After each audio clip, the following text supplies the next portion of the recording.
morning, everybody. It's Jim Feist in Las Vegas and Joe Mack in New York City, right, Joe? You right there in the city? I'm right here in the city. I'm in one of the 5 boroughs, as they call it. I'm about an hour's drive from MetLife Stadium. I know the game was not there last night, but there's a lot of crying towels that could be passed out for the Jet fans. They were more than a little upset with last night's loss to Cleveland. I don't blame them. I mean, you can't be blowing a 2-touchdown lead, whether Baker Mayfield comes off the bench and steals the show or not. If you're a team like the Jets, you got a 2-score lead, just can't blow it. I'm starting to think it's going to be another one of those 5 and 11 years with Todd Bowles and company. Yeah. Does he have does Darnold have the right quarterback coach there to teach him and to mentor him? Because you need that, especially a young kid as young as he is. Does he have that? Well, they would, at some point during the broadcast last night, they were singing the praises of Jeremy Bates, who, strangely enough, was out of the league and out of football, for 4 years there, and he's been back the last couple of years. I don't know enough about him. I respect what I hear about him, that he's a good play caller, and that he really creates a nice little rapport with his quarterback. But I tell you, last night, the imagination wasn't there. I don't know. I didn't think it was a well-called game for the most part. Now, the Jets ran the ball for a while, and obviously they got some 8-9-yard runs, dashed right up the middle, got 2 short scoring touchdown runs by Crowell. But I didn't think there was a lot of imagination with the offense. And you know what? He's not getting a lot of help from his wide receivers. And maybe Bates knows that. Maybe he knows this is not much of a crew. Right now, Darnold seems to have a nice connection with Quincy Enunwa, but the rest of the wide receivers are like MIA. And to me, Bates has to get them more involved one way or the other. Right now, obviously, we're only 3 weeks into the season. I wouldn't give Bates or Darnold better than a C grade at this point. And what did you think of Baker Mayfield? When he came in, it was like the, Mighty Mouse came into, and he was the hero of the game. Yeah, no, he's fun to watch, and we were talking right before we started the show here, Jim. Let's face it, we all saw his games or his highlights last year when he was, on his way to winning the Heisman Trophy, which he certainly deserved. I tell you, he really throws a nice ball. That sits in there. He should have had a better completion rate. Jarvis Landry seems to drop about every other pass that comes to him. And he didn't get a whole lot of help with, they made a couple of difficult catches, but he threw some balls right there on the shoulder pads and guys were dropping it. He really spins it pretty good. And let's face it, I feel bad for Tyrod Taylor, who got hurt, banged his head off the turf there. Looked like he might have had some hands or arm problems too. But, hey, he's a journeyman. He's not getting his job back unless Baker Mayfield gets hurt. And I think we all saw the future of the Browns play out last night right before our eyes. I don't want to say the kid's the real deal. The kid's going to win Rookie of the Year. But I tell you what, he rallies the team. Like we said, he throws a good ball. Seems to have a real good feel for what's going on the field. And, again, it's early, but to me, he showed last night in just over half of a football game a lot more leadership skills, let's say, than Darnold did. I know they're different personalities, but, right now, for all the people that were doubting or wondering why Mayfield got picked first, when Darnold, if we remember, leading up to the draft, everyone thought Darnold was going to go before Mayfield. You know what? Maybe the Browns did make the right move. So we're going to have to stay tuned. But I tell you, I liked everything I saw about Mayfield last night. Well, that's good.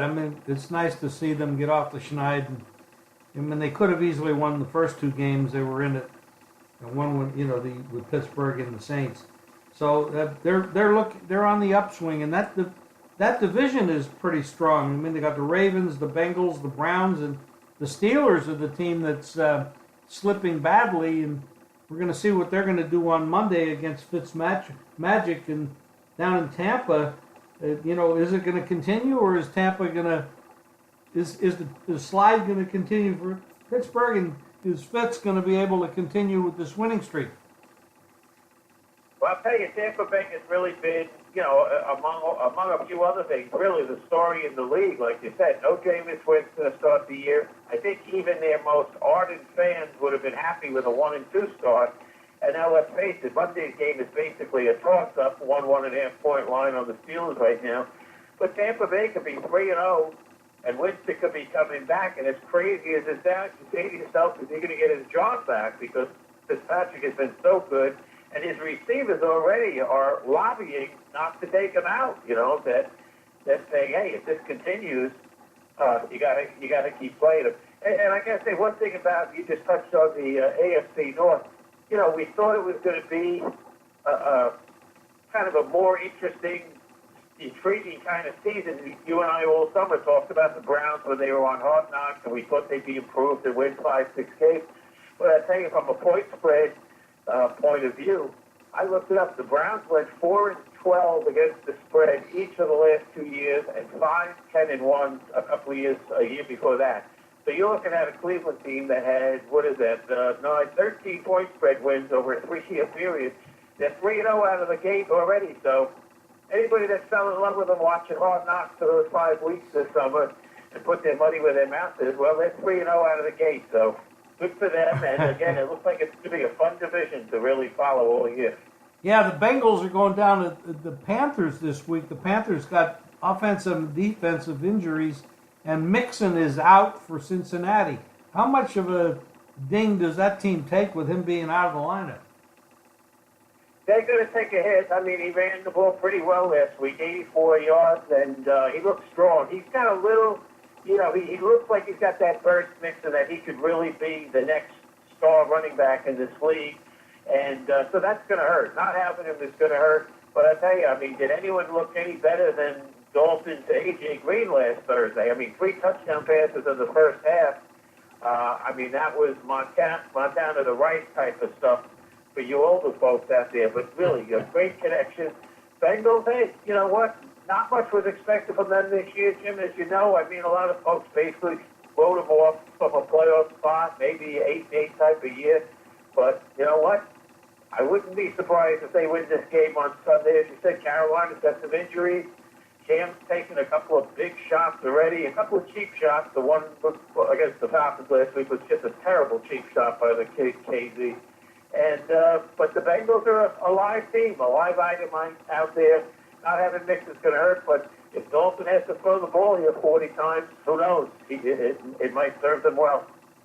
Well, they definitely have the talent, but, in my opinion, they've underperformed the last few years. So now they're performing at the level that we kind of expected they would. And let's hope for them and the Cincinnati, residents and fans there, that it continues. What else do you see that's interesting on the card, college or pro?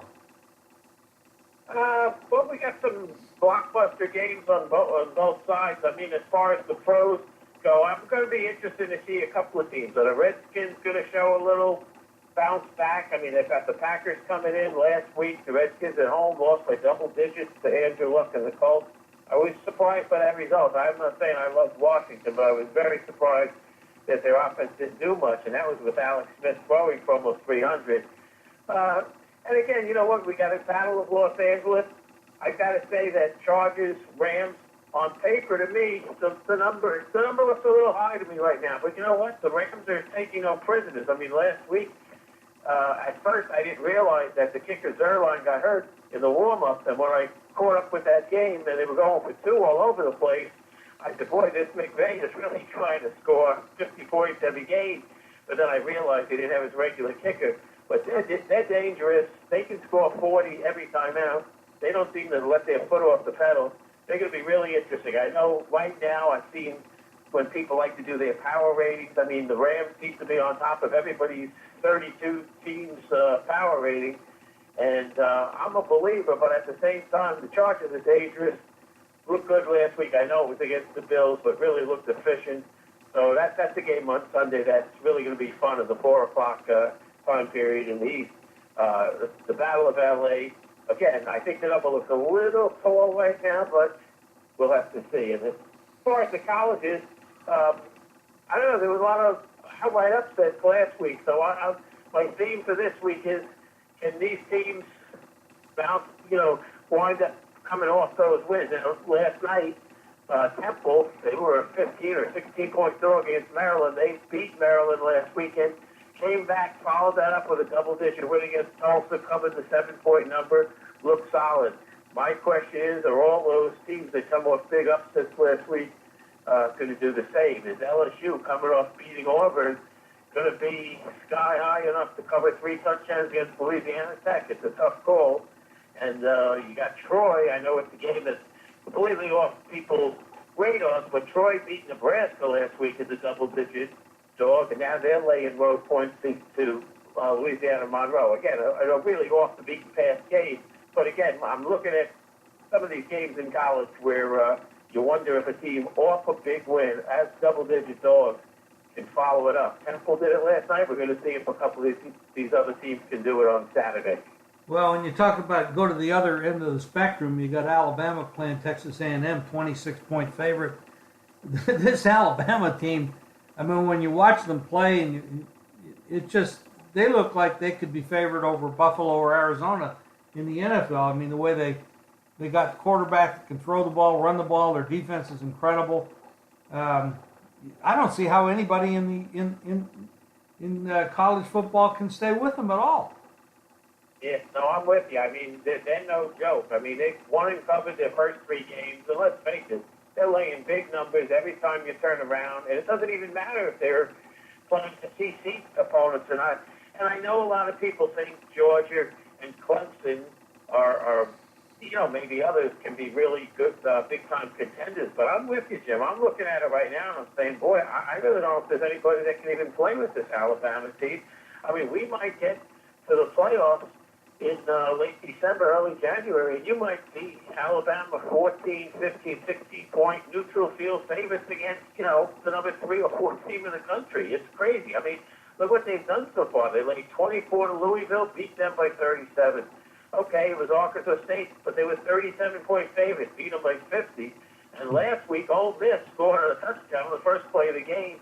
The fans at the Grove were hooting and hollering, but that didn't last long. I mean, Alabama was a 23-point favorite. They're down 7-0. I mean, you're just sitting there having a little slice of pizza or a hamburger, and you say, wow, look at this. I got Ole Miss plus 23.5, and they're already up 7-0. Well, you didn't feel too good at the end. It's 62-7.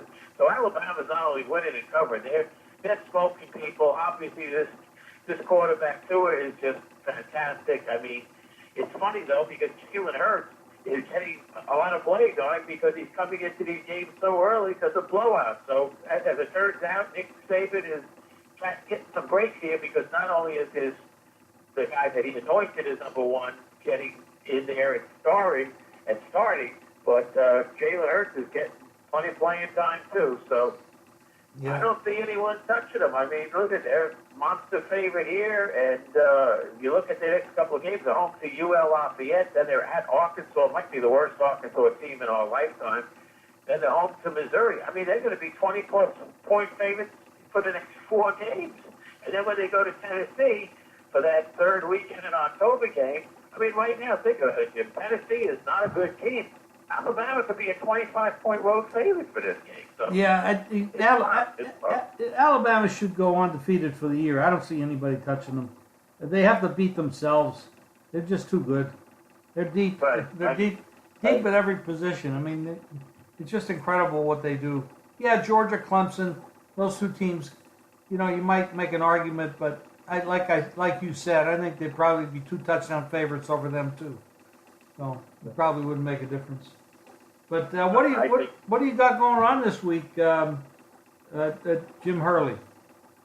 We got plenty goodies going on with Jim Hurley. I mean, last week we had an average week. We had a couple of tough beats, but we really like a batch of dogs this week. We almost promise you that there's going to be some big-time college and NFL upsets. And if folks really want to get their weekend started, get it started tonight. There's 3 games on the college docket.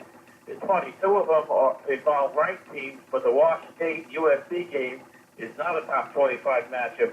But one of those games is a must-play for our customers, Jim Hurley Network. All they have to do, Jim, is call 1-800-323-3776. 4453. That's toll free, 1-800-323-4453. Otherwise, you get it online, www.jimhurley.com. Like I said, we're going to start the weekend off big. We got one big must-play tonight on the college board, and then we're going to have plenty of good betting options Saturday and Sunday. And as I said, I promise you, we're going to have a couple of outright upsets along the way here where we've got some really live dogs. Well, that's great, Joe. And thank you for joining us again this week. Great information, great insight. And thank you, everybody out there, for listening. My plays are available right now at jimfeist.com, and Joe's plays are available at jimhurley.com. So, and the phone number again there, Joe, is what? The phone number is toll free, Jim. It's 1-800-323-4453. 1-800-323-4453. Get it started. Win on Friday, Saturday, Sunday. And pile up the money as we head into the Monday night game. Okay, buddy. Thank you very much. And everybody out there, have a great weekend. Thank you, Joe.